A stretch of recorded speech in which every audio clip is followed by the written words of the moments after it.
Hello everyone and welcome to the final round of this year's Norway Chess. It is Hikaru Nakamura versus Fabiano Caruana, and like we've mentioned in the previous video, Hikaru is the only one who can win the tournament aside from Fabi. Fabi is leading the tournament, but if Hikaru wins in Classical, he will reach that first place. He will get 3 points for winning Classical and overtake Fabi. These were the standings after round 8. So Fabiano with 16, Hikaru with 13.5, and should Hikaru win, he will have 16.5.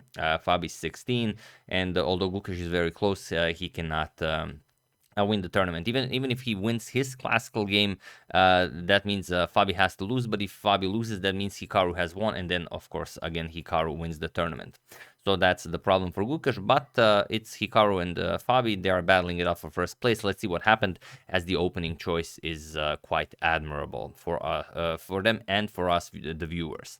So here, pawn to e4. We have pawn to e5, knight to f3, knight to c6, and now bishop to c4. The Italian game is on the board. Knight to f6. The two knights defense, and of course, how do we deal with this? Well, either d3 or knight to g5. The knight attack is what Hikaru goes for. And well, we couldn't ask for a better opening for the final game that could decide the tournament. And here you have two options. You either go for d5, which is the move that it's the serious attempt, or you go for the Traxler attack, which you will see in Bullet, you will see it in Blitz, you might even see it somewhere in Rapid, but you're not going to see it in a serious classical game. So here, pawn to d5, we have e captures on d5, knight to a5, and bishop to b5 with check. All the same moves as they were played 150 years ago. Pawn to c6, captures, and now you can bring the bishop all the way to e2. You can play queen to f3. This is also very popular. You can, well, there are different ways of playing this, but bishop to d3, although not as popular as bishop to e2 and queen to f3, you know, is slowly but surely becoming a favorite of many top grandmasters. So here, of course, you are stopping the usual h6 and pawn to e4. So here, black has to figure out a different way to treat this. Knight to d5 is the main idea. Now the queen attacks the knight back to f3 attacks the e5 pawn, and the bishop to d6, just defending that e5 pawn. We have castles, and now knight to f4, putting pressure on the bishop here, and just knight to c3. Hikaru allows Fabi to mess up his pawn structure, but that's all planned. Knight captures on d3, c captures, and now kingside castles. And here, knight to e4 is the usual move. We have pawn to b3 by Hikaru, now saying that he's ready to fianchetto his dark square bishop. Rook to e8, and now rook to e1. We have pawn to c5, preparing to fianchetto this bishop to claim this diagonal, or in some lines, maybe even the bishop can come to a6 to put more pressure on d3 by the bishop and the queen. So bishop to a3, and now knight back to c6. We have knight to e4, and there is a game where bishop to g4 was played, just pinning that knight, but here we have bishop back to f8 by Fabi, and it is now as of move 16 that we have a completely new game. So interestingly, here a rook to c1, rook to c1 is played, and already in this move, Fabi completely misses how this should be played. Now there are various ways you could treat this position. The top moves are something like knight to b4, which you should play. f6 also could work in this position, but what you cannot do is play queen captures on d3. I'm just going to show it real quickly, because after bishop captures on c5, okay, you can trade right away. Better maybe is bishop to f5, and after knight to g3, attacking the bishop here, rook 8 to c8. Bishop captures on f8, king captures, and now rook to c3. You chase away the queen, and after the queen moves, you will play rook captures on c6. And here, white simply, okay, this is only one of the possible lines, but white will definitely have an edge. You can't capture with the queen because the bishop hangs, and if you capture with the rook, white will win back the exchange with knight captures on e5. Let's say captures, and the white always enjoys those two extra pawns. So that's only one problem.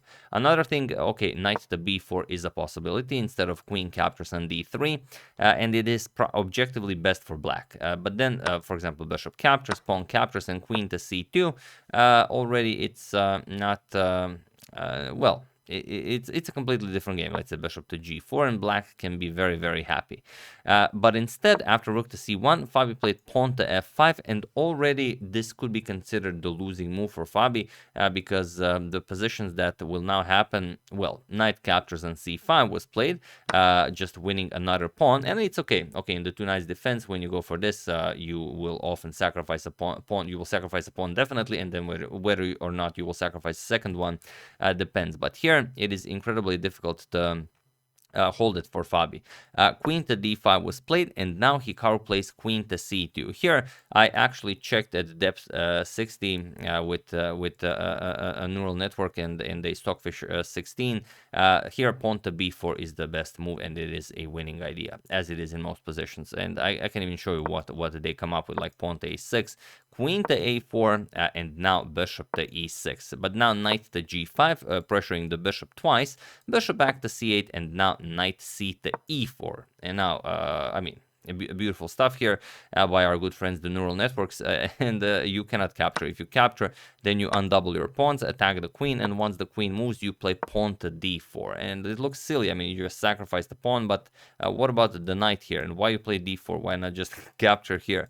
Point is that after queen to f6, now you're attacking this knight. There's queen b3 check, and now there's a problem. If you move the king, then of course knight to f7 check. So you have to play bishop to e6, knight captures on e6, queen captures, and now you even trade, captures, and pawn to d5. This is how you win it. Rook to g6, for example, and now rook captures on c6. And again, white has too much material.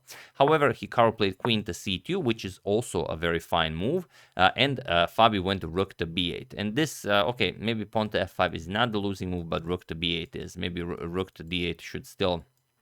sorry, rook to b8 should be played. Rook to d8, the move that Fabi played, is the losing move here. And now we have queen to c4. Hikaru immediately offers a queen trade, and it cannot be avoided. The king and queen are on the same diagonal. Queen to c3, also very strong, but Hikaru thinks that this is quite enough. So queen captures on c4, and now rook captures on c4. You would, of course, like to undouble your pawns, but then you lose control over the e4 square, and then e4 is just super annoying. If knight to g5, then h6, knight to h3, rook captures on d2, and so on. Black is very much back in the game. But here, rook captures on c4 was played, and now rook to d5. We have rook e to c1, doubling up on the c file, and bishop to d6. And here, okay, the situation of the clock is Fabi has some 45 minutes, Hikaru a full hour. Bishop back to b2, putting more pressure on that e5 pawn, and knight to e7. We have rook 4 to c2, and now rook to b8. Finally, Fabi brings this rook into the game. The problem is if you consider trading here a little bit, let's say rook captures, and you capture on d3, then rook captures on e5, and of course white is completely winning here. So after rook 4 to c2, we have rook to b8 by Fabi, and now pawn to d4. Beautifully done by Hikaru. The point is that e4 does not work. You're going to play knight to e5, and black's position is just really bad. There's hardly a move you can make here. And even if you try to eliminate some of the pieces, let's say captures, knight to g6 to put pressure on the e5 pawn, knight captures on e4. And again, now the bishop on c8 is hanging. And if you don't play knight to g6, what are you playing? The knight fully controls the bishop. The rook has no moves. The knight cannot move because of the threat that we've just discussed. It's a really bad position for black. So instead, Hikaru plays e captures on d4, knight captures on d4, and now pawn to a5. And okay, Fabi finds some active moves here.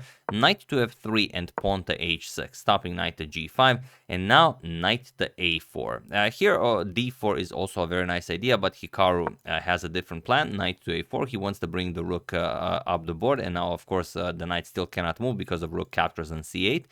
So bishop to a6, getting rid of that, and now knight back to c3.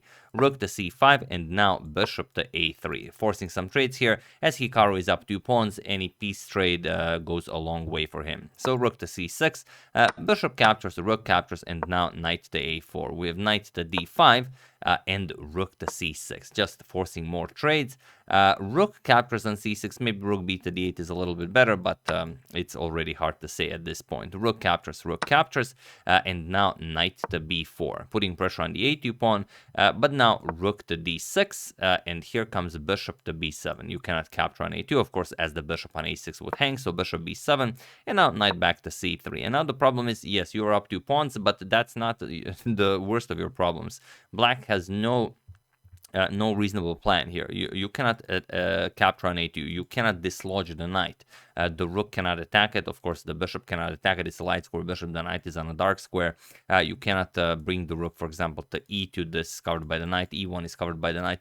So even if you had like 5 moves in a row, you have no idea what you would play. Okay, obviously you could capture and move the bishop back, but you know what I mean. So rook to e8 and now pawn to h4, creating some breathing room for the king. Of course, you don't want to move the knight and get some sort of a back rank mate. And now pawn to f4. You could also capture here, but captures, okay, maybe ruins Fabi's pawn structure a little bit, but you can't trade pieces. You're down too much, too many pawns.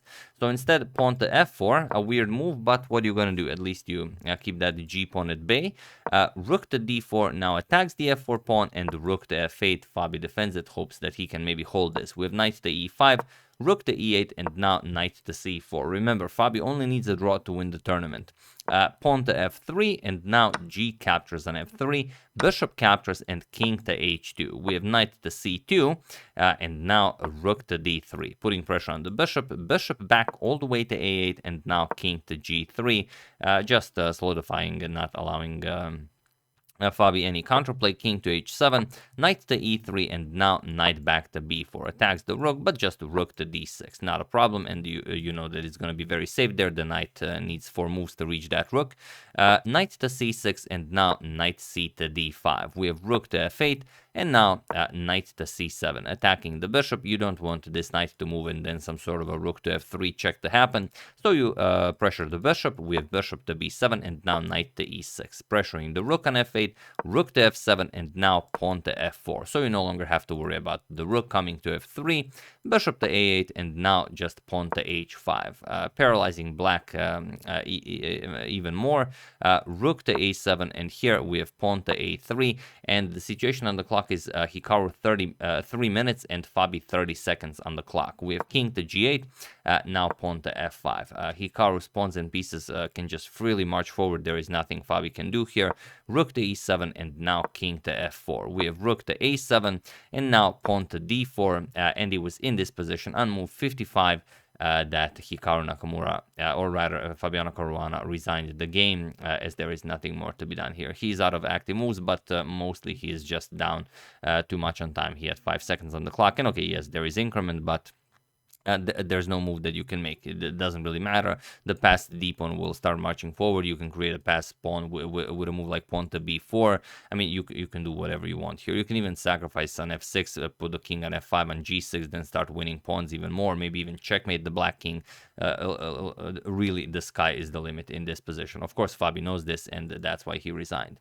And I haven't prepared for the video the new live ratings. I will just check it real quickly.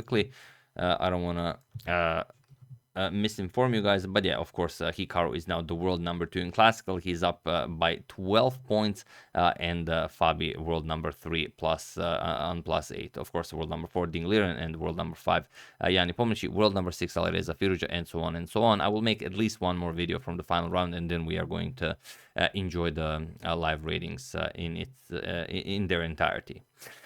So yeah, that's the game. Hope you guys enjoyed it. A very interesting opening choice by Hikaru. He went for this knight to g5 line. Of course, we all love to see the knight attack. It is, I mean, it is why we love chess. It is why we started playing chess, basically, and we love it when someone plays it on the absolute top level. World number 2 versus world number 3. It does not get any better than this. So yeah, really enjoyed this. Fabi played it well up until the point that we mentioned that okay, everything up until this point was known, but then this f5 move followed by this rook to d8 move, and from that it was just the point of no return. It was just the position was as such, and there was no going back. So yeah, really a beautiful, beautiful positional masterpiece by Hikaru taking down Fabiano Caruana. Hope you guys enjoyed that. I would like to thank David Kimura, David Gasparian, Ricky Johnson, Faria Darabi Sanich, and Haider Aga for your contribution to my channel. Thank you a lot. I really appreciate it. As usual, you can check two of my previous videos here. Thank you for watching, and I will see you soon. Continuing the coverage, or rather, we'll check out a few more games from this tournament, and then I'm, of course, waiting for the next one and checking up on your wonderful suggestions while I'm preparing the next big saga, and yes, I am still preparing it. So thank you all. I will see you soon, and have an excellent rest of your day.